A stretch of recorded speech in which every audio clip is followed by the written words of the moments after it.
Hey everyone, I'm Chris Lesniak, And I'm Rob Byer, and this is the Debate Math Podcast. Debating Mathy Topics and Mathy Pedagogy with Mathy people just like you. Let's get into this month's debate.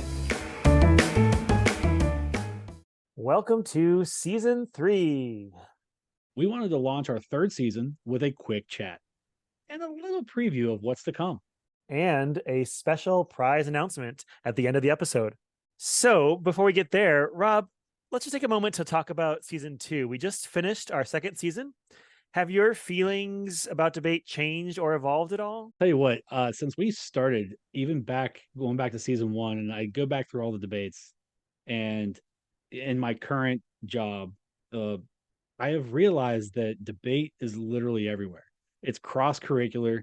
The four main core subjects. It's literally written in the standards of all four. Uh, Adults, as I'm taking a step back and I'm looking in, just in the real world, adults are debating and justifying all the time. They always have to justify their reasoning and justify their answers. So it makes me like wonder, and I'm starting to ponder this more and more. Why is argumentation and debate considered a soft skill?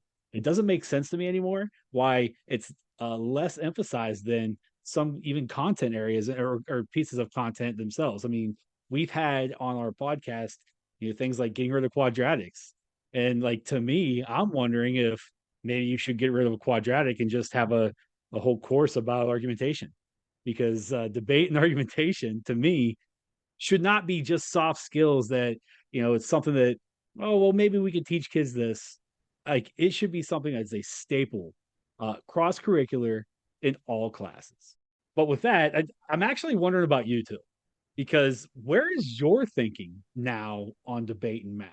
Yeah, well, you talk about adults needing to justify. I almost think about like parents justifying to kids. Like, there's so much justifying that needs to happen in our polarized world. I've been working with schools, doing consulting a lot lately, helping teachers and students build discourse and debate routines for classrooms, getting kids talking more. But I'm really my hobby or my passion right now is really exploring debate more outside of math class, thinking about our really polarized world and how people get sucked into all kinds of strange ideas because of social media and these strange things that lead them down these like cult mentality. I'm curious, like, how can we become better at listening to each other, at empathizing with each other? How can we be better at changing people's minds, or at least coming to agreement on things? I think it's really quick and easy to jump into a 15-second TikTok worthy kind of statement. And there's so much nuance behind many of these statements that I think if we have the skills to take time and talk through things, it can really help our world kind of come together. And so I'm really thinking about debate, not only in the math classroom, which is also important, I think, but like you said, like argumentation is a life skill. And I want to work with more people and how can it be harnessed for good in many different areas of our lives. Well, and hearing you talk about becoming better listeners and with empathy and trying to help change people's minds, but also like hearing the other side of things, right? So let's give our listeners a little peek into what we were thinking for season three. Can you give us any idea of what's to come? Well, yeah, we're trying to lean more into controversy this coming season, and hopefully for future seasons as well. We'll see how it goes. We're gonna take away the once a month episode. We're gonna vaguely do once a month. Maybe we'll do a few less, or maybe sometimes a few more episodes. But we're really trying to find what are the areas that are really have some guests who have some strong feelings on opposite sides, some topics that people really want to talk about or are really curious to hear multiple sides about. And so we're going to lean into those, and have, like I said, not once a month necessarily, but roughly maybe like 10 instead of 12 episodes or something like that. And yeah, really lean into the really strong topics this season and really see where it takes us and how we can see both sides who disagree on some things might agree on some parts of what they're talking about. And with that, also we're talking about maybe over the summer doing something a little special. I have some interviews and some things that are, like I was talking about earlier with my work outside of math class and debate, and just wondering how I can bring some of that into this World of Debate Math podcasts, which still working on that, but we'll see where that goes.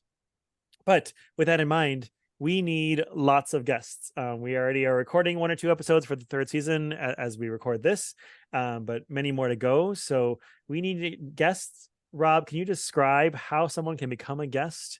Is it scary? Is it fun? What do we have to do?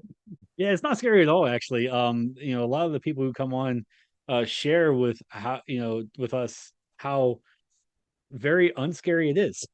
We have a certain structure to it, and we always pre-meet with our guests to take away some of the nerves and some of the anxiety, and prepare you for like what you need to be prepared for. But then, the questions are very organic. It's stuff that Chris and I come up with, and we asked, just like a regular conversation. Now, to be on the podcast, there's a variety of different ways. You could go to debatemath.com, and there's a part of our website where you could click to try to become a guest. Many of you either know us or have talked with us at conferences, and of people. You're like, hey, like this person would be really great. So if you have somebody who recommends you to us as well, we would be more than happy to reach out and find a way to get you on. You could also reach out to us on Twitter or X, or some other social media platforms that we're messing around with now to try to figure out which one's the best one for everybody. But you can either message us directly, one of the two of us, on Twitter or X, or again whatever social media platform you're on, or even like message the Debate Math Pod Twitter account as well. So those are some ways that you could try to get on to become a guest. But again, it is not as scary as it seems, and there are some people who have come on very anxious, and at the end said, wow, that was so much fun. So we encourage you to reach out to us to try to get on, so that way we can continue this thing. We hope you join us. Yeah, just come contact us however you want. And if you have an idea, just share it with us. We'd love to hear what is controversial for you, your school, your state.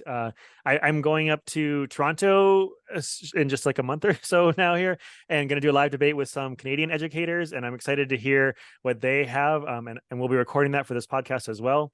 So I'd love to hear what is a topic you want to debate, what is something that you recommend someone debate, or anything along those lines. Just please reach out to us. We want to hear what you want to hear. And as we're wrapping up, are there any last thoughts you have? One last thought, absolutely, is that we need reviews. We need you to go to Apple Podcasts right now. If you're listening to Apple Podcasts, just go right down to the bottom and leave a review. We'd love to hear your feedback.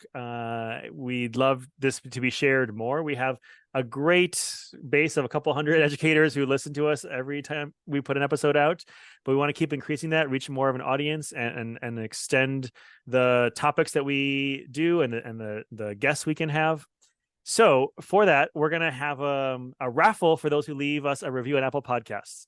I'm saying every 10 or so people who leave a review, I'll do a raffle. I'll send out either, I have a signed copy of my book I can send out to you, maybe some other prizes, Rob. Yeah, we have some other prizes that are brewing. We are reaching out, and as you listen to our episodes, once we get some things finalized, then we will announce them on the episodes, probably at the beginning, where say, hey, stay tuned, or we might even tell you right at the beginning, like, hey, at the end of this, leave a review on Apple Podcast, and we can add you to the raffle. So we need you to leave a review, and then again, we'll raffle off every 10, and the earlier you do it, you'll be in all of the next sets of raffles as well. And then how do we make sure their name gets added to the raffle, Rob? Well, please make sure to either add your name, your Twitter handle in the review, or message us, whether it's on Twitter or whatever else, message us with a screenshot of your review so we know it's you. Yeah, you can also just email it to us. You can email me at I'm at Luzniak@debatemath.com is one quick, easy way. Again, on our Twitter handle and all those other places as well. Well, I think that's a quick episode for us, Rob. Just a quick preview for everyone, and a quick shout out, a plea for guests and for reviews, and for you to join our community and spread the community love to those you know. Thanks for listening.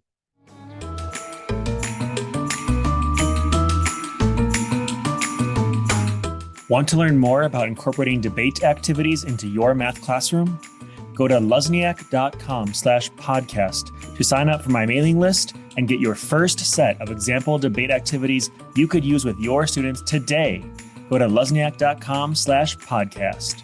Don't forget to reach out to us with comments and questions on debatemath.com or follow us on Twitter at DebateMathPod and follow along with hashtag DebateMathPod. Rate us and review us on Apple Podcasts or wherever you listen to this podcast. Your feedback is super important to us. Well, that's all from us. Looking forward to debating with you more next episode. Until next time, cheers.